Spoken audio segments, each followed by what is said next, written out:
Hi guys, today I'll be showing you another project I've been working on. This is a Yamaha CS-15 and it belongs to Gary. Gary, once again I appreciate you letting me work on your CS-15. This was kind of a new one for me. I've worked on a lot of Moogs and Korgs and stuff, monopolys and things like that, but this is really the first CS series synth I've worked on. And it wasn't too bad. Just took me a little while to get my head around some of the manual, because once again it's kind of like broken English in some ways on some of the procedures for calibration and stuff.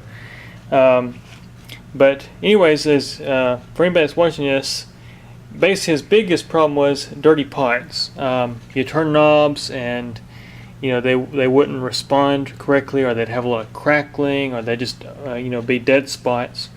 So I went in and flushed and lubed all the knobs or pots, cleaned all the slider switches so you no longer have any crackling or bad connections in those. Recapped all the boards with new electrolytic capacitors. I put some high-grade caps in there like I do everything I work on, and got you really fixed up here. Also, another note, if I have it laying here, let me see if I can find it here. Yeah, here it is. Another note is that his LEDs were not working. He had some bad LEDs, and I found these replacements that fit in very, very good. Actually, they're a little smaller than the hole. Actually, I was actually expecting them to be a little bigger, but they're a little smaller. And so what I ended up doing was putting a piece of shrink wrap around the actual housing and shrink wrapping it, and then actually pushing it in, and that gave it enough tension to push it in spot. And then I just put a little dab of glue behind it just to kind of help hold it in position so it don't get knocked out and pulled out really easily. I cleaned it, but it's hard to tell in this camera angle because these synths, they really show up a lot of fingerprints. It's just the way these the chassis is on this thing. As you can see, I can touch it and it just leaves a mark. But I gave it a good clean for you as well.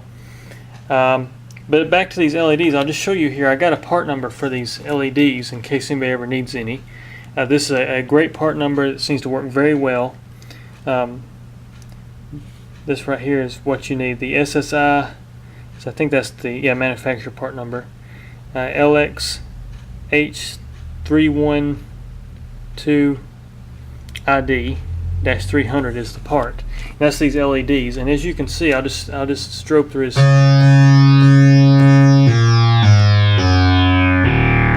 You can see it looked really good. I also replaced one for his LFO just as preventive maintenance, and got that one fixed. The only one I didn't replace was his power switch because it still burns nice and bright. And as you can see, the color is very, very close, and the housing style is even very close. I don't know if I can zoom in here and show you.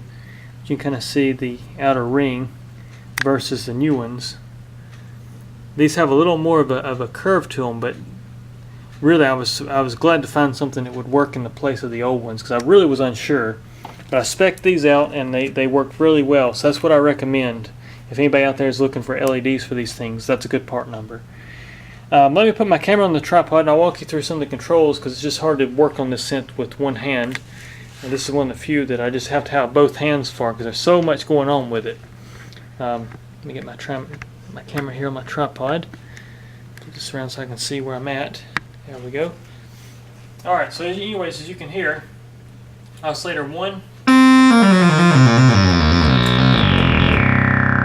This is all using VCF2 right now.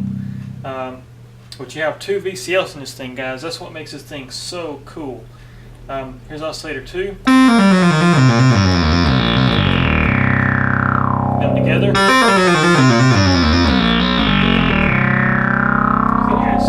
Really good in tune. We'll go through one of his other filters. We'll go to VCF1. Actually, I got the LFO working for the VCA for this one with its own envelope generator. I'm using EG1 for this section, EG2 for this section. So you get these basically like two synths in one kind of thing, but it's only monophonic still.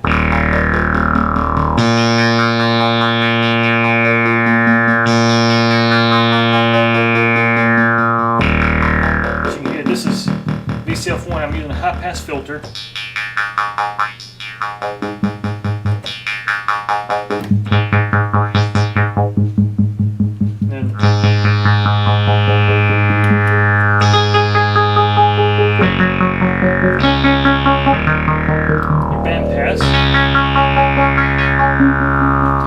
can hear too, these switches are nice and clean. No longer crackling or intermittent functions. We'll turn off the envelope generator knob here so I can show you the filter response of your knobs. So we'll start with the resonance. Let's just go to low pass. Let's turn that off.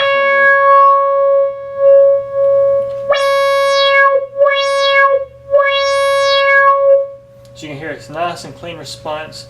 Your LFO mod works great. No scratching, no noise. Your envelope generator DET works.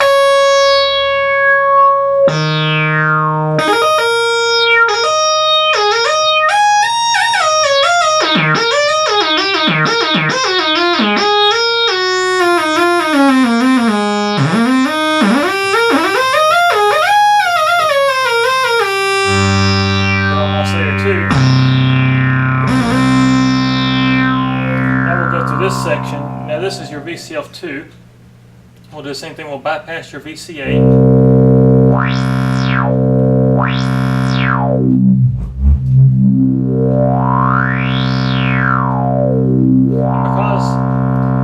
Because this oscillator is a lower frequency, you're going to have a little more low end from this one. If I set this oscillator up here to low end, you'd hear it up here as well.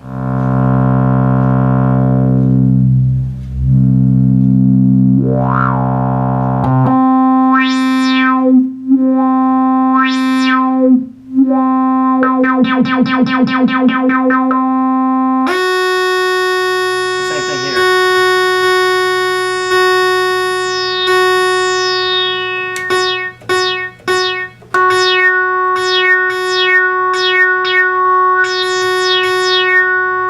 As like I say, guys, there's just so much going on with this synth that it takes both hands to kind of switch between envelope generators and other things. And what I've actually done, I got these, you can actually change your envelopes to ×5. So it'll be like 5 times the amount of control levels as you got here. So if you go to normal, you can kind of hear it versus ×5. Basically just makes your controls have a longer amount, basically. And it's a really cool feature. I really like that because a lot of synths don't offer that, and you know, with either a very limited ADSR or it takes forever in the case of a ×5. So anyways, that's both your filters. As once again, I'll go through the switch here for this.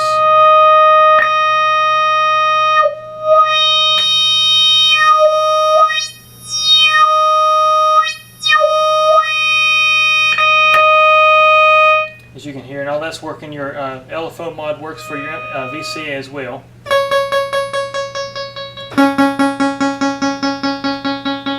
Same thing up here. I'm going to turn on oscillator 1 up here into this one.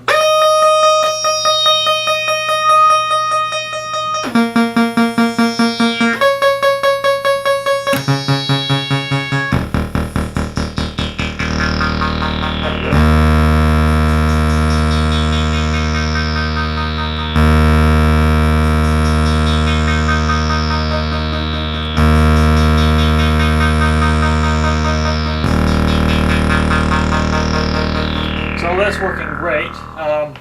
Let's see, what else is there? Also, you can just see that none of your pots are scratchy for your mixer. Nice and clean.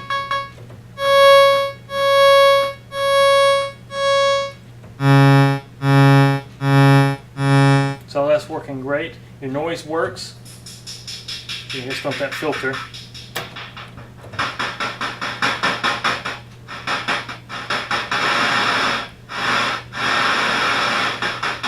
Your LFO mod.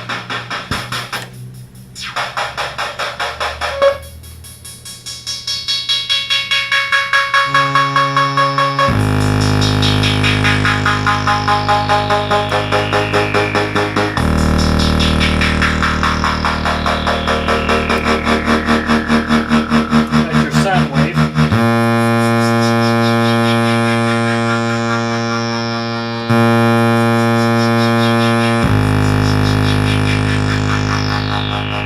Go to your oscillators and show you that all the PWM and stuff is working here. Let's go to oscillator 1. We use VCF2.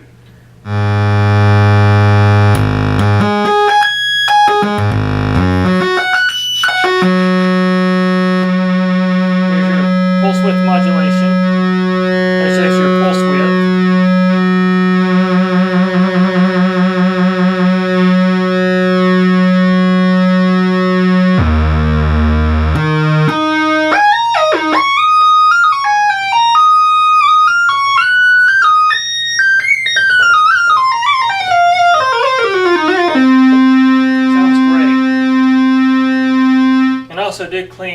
pitch bend as well, so it's got a nice response.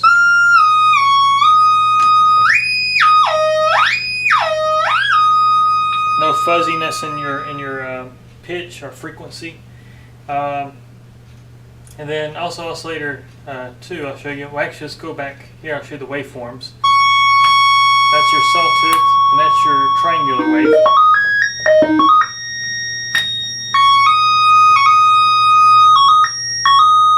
Now we'll go to oscillator 2.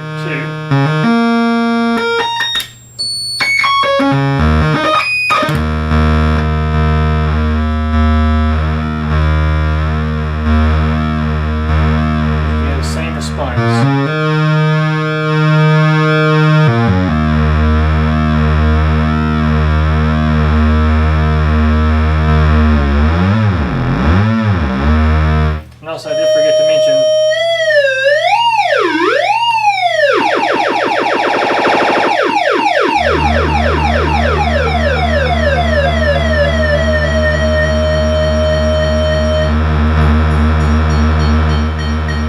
the synth gets to be a lot of fun too. I really enjoyed working on this one because it just does so many little things that I don't find on normal synthesizers. And the mix between two VCLs and the VCAs, its own VCAs and envelope generators, just makes this thing really cool.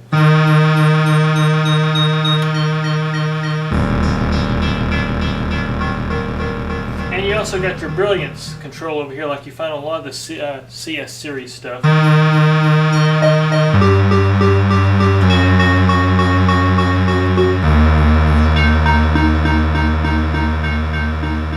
I love how you can get this thing to throb like that. It's just a really cool sound.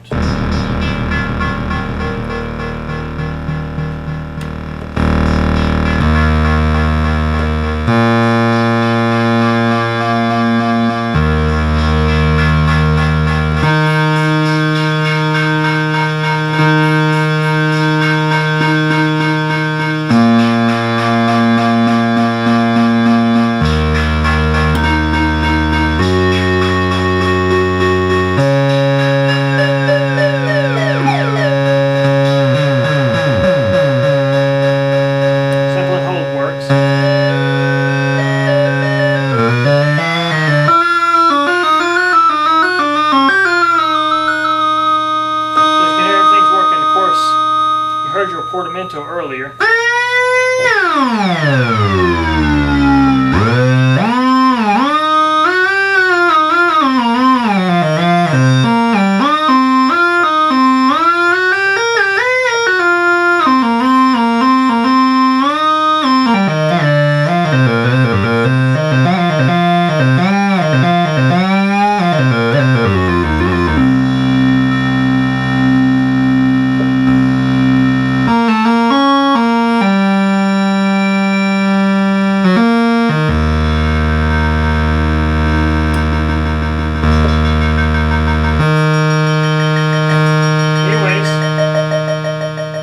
I just want to take a quick minute and show you your synth off Gary, and once again I appreciate you letting me work on it for you, and I think you're going to be really happy with it. And everybody else, thanks for watching and take care.